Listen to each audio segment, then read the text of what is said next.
later because what we showed you was so appalling it made Marines wince to watch fellow Marines pounding sharp metals into the bare chests of other Marines, a brutal hazing ritual called blood pinning. Now Dateline has uncovered new information about that ritual. Some of the Marines who participated speak out for the very first time. Here's Rob Stafford with a Dateline exclusive.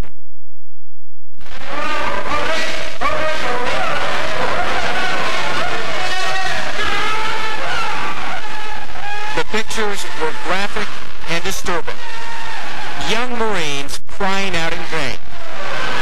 When Dateline uncovered these videotaped hazing rituals last year, the highest ranks of the military quickly responded. From the Secretary of Defense, I must say that I am disturbed and disgusted. To the Chairman of the Joint Chiefs of Staff, one incident is too many. To the Commandant of the Marine Corps itself, I cannot conceive that somebody in the chain of command did not know that that took place. Top Marines promised an investigation, and when it was over, 20 Marines were disciplined. 3 of the men saw their careers end. They should have understood what they did was wrong. Major General Patrick Howard headed the Marine Corps investigation into a ceremony called blood pinning, a ritual said to be common for a small percentage of elite Marines who complete 10 parachute jumps and earn their gold wings. It was more than just a ceremony. It was more than hazing. It was assault, it was abuse, and we have never stood for that kind of behavior. Is a blood pinning ceremony ever appropriate? No, I don't think so. I think we always treat our Marines with dignity and respect. Blood pinning to me means humiliating, and so I don't think it's ever appropriate. That's why the Marines say those involved needed to be punished, sometimes severely. The Marine Corps' public position is that these videotaped ceremonies were isolated incidents. But a new Dateline investigation has found, despite what the Marine Corps has said publicly, perhaps hundreds of similar hazing ceremonies have happened before. And some higher-ups in the Marines not only knew about them, but sometimes participated. Yet they weren't punished. Instead, it was the Marines on those videos who paid the price. Among them, Gunnery Sergeant Carl Parker. To Parker, the Marine Corps is about honor, courage, and commitment. His Marines would never leave a wounded man behind, but this, he says, was different. They left me on the battlefield. There were no enemy troops in sight, but they just left me there. That's how I felt. Parker claims he and others were targeted not because what they did was so wrong, but because they got caught on national television. That's all I wanted to do. For 19 years, Parker dedicated his life to the Corps, serving in the elite Force Recon. And he says his conduct as a Marine was exactly what the Marines wanted. I mean, I did what was asked of me, you know, long periods of time away from my family and just like any other Marine. But Parker's successful career as a Marine began to crumble one night after he received a phone call from a fellow Marine. He says, "Your only friend's a lawyer." And that, when he told me that, it floored me. I mean, that was like, I could just feel the knife, you know, going in my back. This is Dateline Friday. Only hours earlier, Parker had been in his living room when Dateline broke the story of a ceremony he knew well. Tonight, He recognized his fellow Marines in the videotape. Then, he recognized himself. Once your wings are pinned on you. At first, Parker wasn't worried.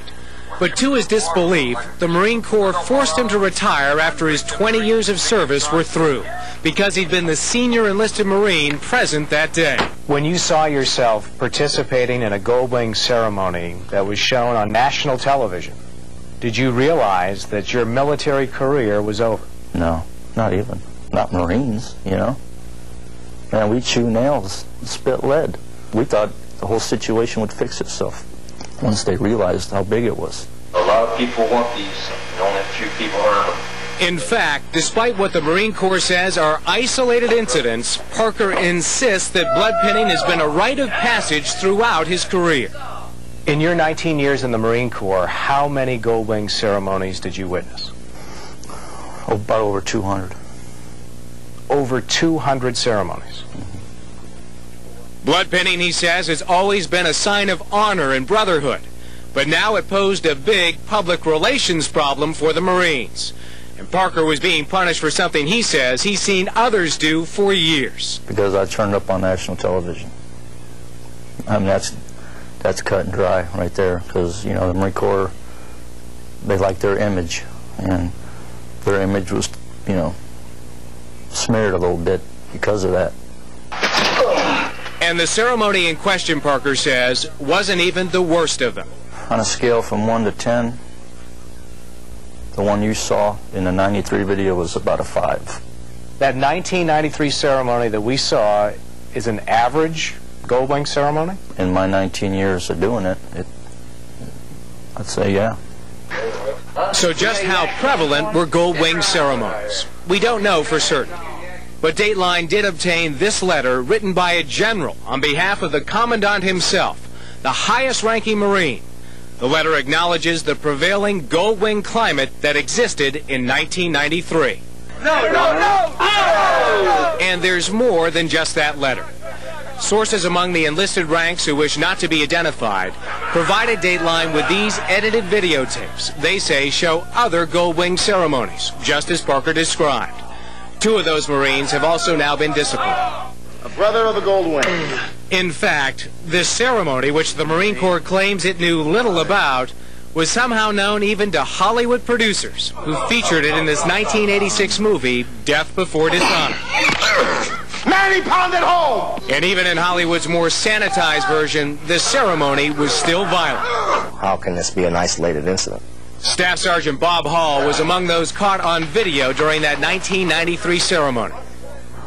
He has not been kicked out of the Marines for his part in the ceremony, but a letter has been included in his permanent file which may prevent future promotions. He agreed to an interview, even though he says he fears speaking out now may get him in more trouble. If I had a day to go around the Marine Corps, I could gather hundreds of them, from the ranks of generals down to PFCs. All the way up to generals. Not getting their wings pinned as a general, but there are now generals that have had it done to them or maybe attended ceremonies themselves. It was an acceptable culture that we were born and raised into by our superiors, and who are now acting as if they knew nothing of it. But you don't have to take his word for it. We obtained another letter, this one written by Marine Corps General Larry Taylor, who retired last fall. In his letter, Taylor writes that although he was highly disturbed by what he saw on those tapes, he himself has participated in a gold wing ceremony. I still have my bloody t-shirt with the holes in it, but I did it, and I gave no thought at the time as to whether it might be against the rules. Taylor did not provide the letter to Dateline and declined an interview, but he did confirm he wrote the letter. And we showed it to General Howard, the man in charge of investigating the Marines on those videotapes. How can you call this an isolated incident when I've seen videotapes of other similar ceremonies and a retired general says he participated and he didn't even think it was wrong to do? I don't see what a retired general makes it any stronger. This has not been rampaging in our Corps ever. There's been isolated incidences. You can disagree with the word isolated, I guess, but there's been only a few incidences in only certain kind of units, and I don't think it's been anybody's policy to ever condone that. But Taylor's letter goes on, at one point mentioning General Howard's investigation. In the letter, retired General Taylor writes, I was glad that I wasn't in Pat Howard's shoes, in passing judgment on young men who were charged with doing something I had done myself. How do you respond to that? I disagree with him. I think the standard for the Marine Corps has always been to treat Marines with dignity and respect. But we wondered about the Marine Corps policy on hazing at the time the tapes were made in 1991 and 93. It turns out even though the Marines say they never stood for such behavior, there was no formal policy banning or even defining hazing at the time. Technically, Parker and the others were not breaking any laws. But the Marine Corps found a way to punish them anyway, because they said the men should have known better. Did the Marine Corps say, after this videotape aired, heads have to roll because this is a public relations nightmare? No one ever said that to me, no. There was a public outcry, and we're always concerned about our public image.